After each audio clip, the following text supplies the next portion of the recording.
Hola, soy Juan Scrick, profesor del curso Introducción a la Física, y hoy vamos a ver movimiento de proyectiles. Un proyectil es cualquier cuerpo que recibe una velocidad inicial y luego sigue una trayectoria determinada totalmente por los efectos de la aceleración gravitacional y la resistencia al aire.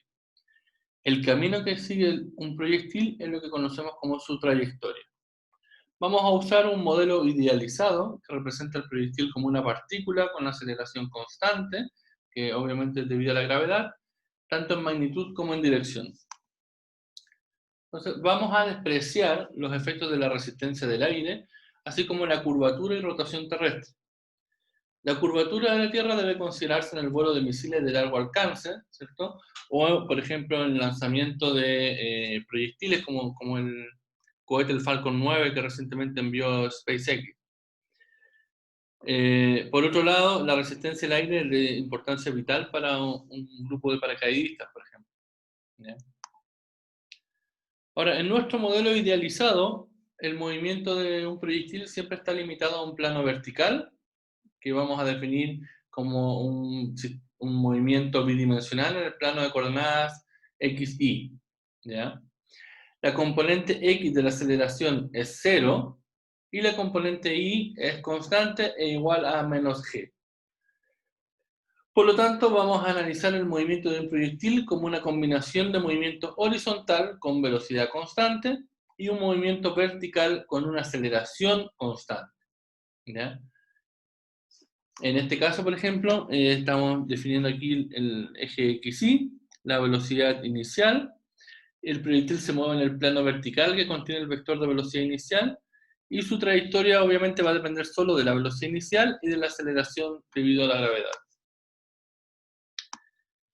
La figura muestra dos proyectiles con diferente movimiento en X, pero con idéntico movimiento en Y. Uno se deja caer desde el reposo y el otro se proyecta horizontalmente, es decir, se lanza, ¿cierto?, con una velocidad inicial. Ambos proyectiles caen la misma distancia, ¿cierto? Está en el eje Y, al mismo tiempo. Por lo tanto, da lo mismo que tenga una velocidad inicial en el eje X. El tiempo que tardan en caer, debido a la aceleración constante de la gravedad, es el mismo, ¿ya? Vamos a representar esto con ecuaciones.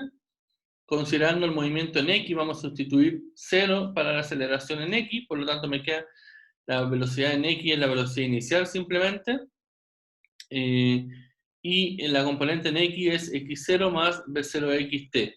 Acá iba el término de aceleración, pero como la aceleración en X es 0, se desprecia simplemente. Lo mismo acá. ¿Sí? Ahora, las ecuaciones en el eje Y son un poco diferentes debido a que justamente tenemos aceleración. En este caso la velocidad en Y es la velocidad inicial menos g por t.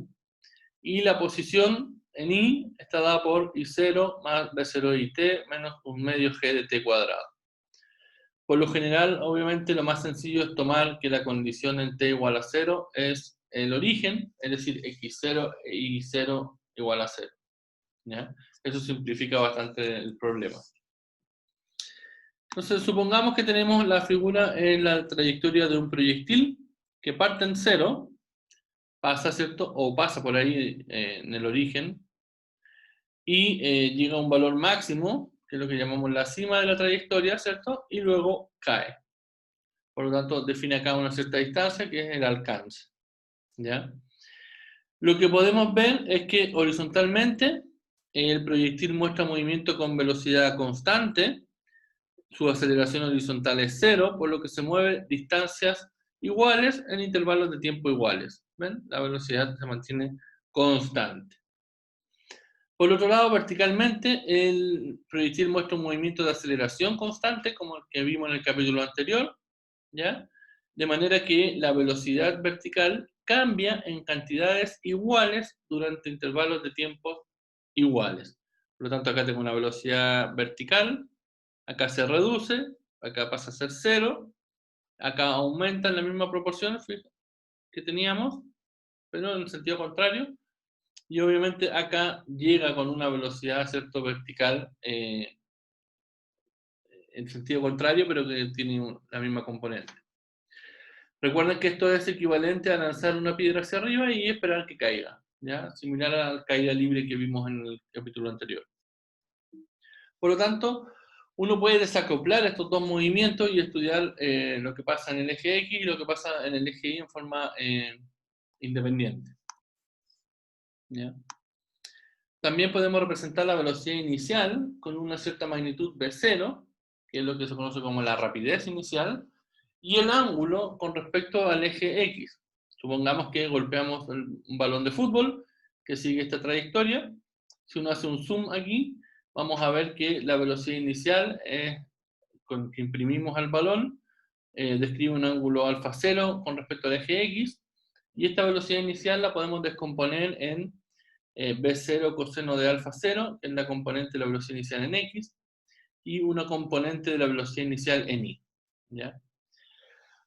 A partir de esto, y utilizando las ecuaciones previamente descritas, y considerando que efectivamente x0 e y0 son 0, es decir, en t igual a 0, la partícula está en el origen, las ecuaciones se simplifican bastante. Reemplazando esta condición para la velocidad inicial, obtenemos estas ecuaciones de movimiento, ¿ya? X es igual a B0 coseno de alfa 0 en t, y es lo que está aquí escrito, y así sucesivamente. Por lo tanto, estas son las ecuaciones de posición y de velocidad con respecto al tiempo que describen completamente la trayectoria de una partícula, ¿ya? Ahora, estas ecuaciones, ¿cierto? A partir de ella, uno puede obtener, por ejemplo, la distancia del proyectil con respecto al origen. Esta distancia no es otra cosa que la magnitud del vector posición, por lo tanto lo podemos calcular como x cuadrado más y cuadrado, donde x e y lo obtengo a partir de estas ecuaciones, ¿ya? Recuerden que estas ecuaciones dependen del tiempo, como vemos acá, ¿ya? Y la rapidez del proyectil, que es la magnitud de su velocidad en cualquier instante, también se puede obtener a partir de las componentes de la velocidad en x y en y, ¿ya? Que también se obtienen a partir de esto de acá. ¿Okay? Por lo tanto, podemos definir la distancia del proyectil al origen, la rapidez del proyectil en un determinado instante, y la dirección de esa velocidad en términos del ángulo alfa que forma con el eje X. ¿Ya?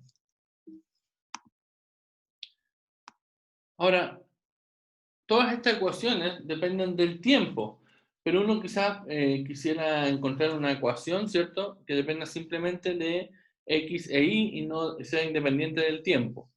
En este caso, uno simplemente parte a partir de esta ecuación, despeja el tiempo, y ese tiempo yo lo reemplazo en la otra ecuación, en la del y, ¿ya? Y por lo tanto me queda esta ecuación, que es una ecuación donde tengo, de alguna manera, un bx menos cx cuadrado. Esta ecuación es la ecuación que describe una trayectoria, es una parábola, ¿ya? La podemos observar, por ejemplo, cuando lanzamos una pelota que va rebotando, ¿ya? Donde obviamente en cada rebote va perdiendo energía y por eso cada vez llega a una amplitud menor. Pero también la podemos ver aquí, por ejemplo, cuando hace erupción un volcán y las partículas salen disparadas, ¿cierto? También obtienen este comportamiento parabólico, ¿ya? Cuando la resistencia del aire no es insignificante y hay que incluirlo, calcular la trayectoria obviamente se vuelve mucho más complicado. Los efectos de esta resistencia dependen de la velocidad, ¿ya? Por lo que la aceleración ya no es constante. En este caso se muestra una simulación computarizada donde se tiene una pelota de béisbol y se estudia sin resistencia del aire, que sigue una trayectoria parabólica, como es de esperar, y con resistencia del aire, porque claramente vemos cómo se ve afectado, es decir, la altura máxima y el alcance se reducen notoriamente y la trayectoria ya no sigue una parábola. ¿Okay? Vamos a dejar algunos ejemplos planteados. Primero es la aceleración de una esquiadora. Como vimos en el video anterior, ¿cierto? Trabajábamos con una esquiadora que caía por una rampa. En este caso la pregunta es, ¿qué aceleración tiene en los puntos G, H e I de la figura después de que sale de la rampa? ¿Ven? Ahí sale disparada. hay que despreciar la resistencia del aire. Por lo tanto, uno puede asumir un lanzamiento de proyectiles con una velocidad inicial conocida. ¿Ya? Hay que calcularla. Otro ejemplo es el cuerpo que se proyecta horizontalmente. En este caso, un acróbata en motocicleta se lanza del borde de un risco, puede ser una montaña, ¿cierto? Justo en el borde, su velocidad horizontal tiene una magnitud de 9 metros partido por segundo. La idea es obtener la posición, distancia desde el borde y velocidad de la motocicleta después de medio segundo. ¿Ya? También queda ahí planteado. Otro ejemplo es la altura y alcance de un proyectil, una pelota de béisbol. En este caso, un bateador golpea una pelota de béisbol de modo que ésta sale del bat a una velocidad inicial dada y con un ángulo establecido ahí. En el lugar obviamente existe gravedad y por lo tanto las preguntas son calcular la posición de la pelota y la magnitud y dirección de su velocidad después de 2 segundos, determinar cuándo la pelota alcanza el punto más alto y cuál es esa altura, y obtener el alcance horizontal, es decir, la distancia horizontal desde el punto de partida hasta donde cae la pelota nuevamente. Y otro ejemplo es similar, en este caso un proyectil que se lanza con velocidad, con una rapidez v0 y un ángulo inicial a0, que puede variar entre 0 y 90 grados, y la idea es obtener expresiones generales para la altura y el alcance horizontal. La pregunta es, dada una rapidez inicial v0, ¿cuál es el ángulo que me permite obtener la altura máxima? ¿Ya?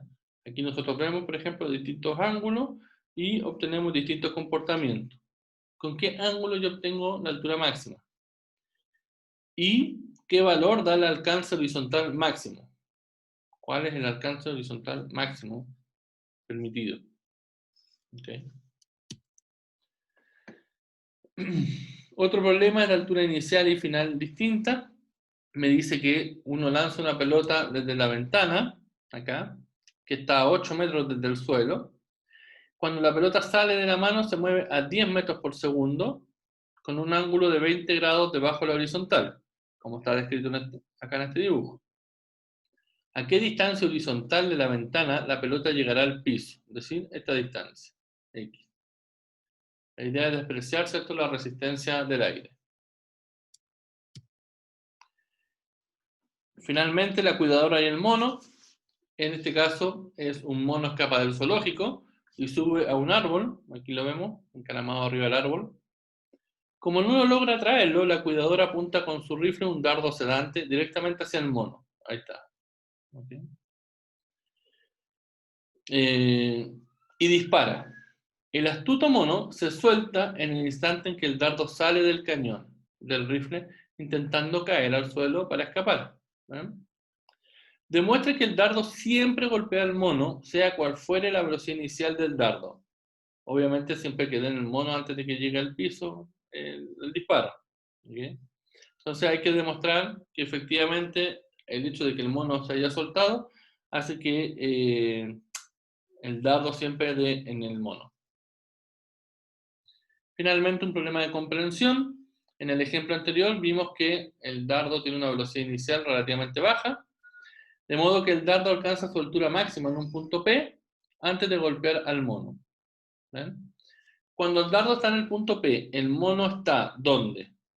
En un punto A que es más alto que P, en un punto B que está a la misma altura que P, o en un punto C que está un poco más bajo que P. ¿Ya? La idea es despreciar la resistencia del aire y responder en forma verbal. Bueno, eso ha sido todo por hoy. Nos vemos en un próximo video.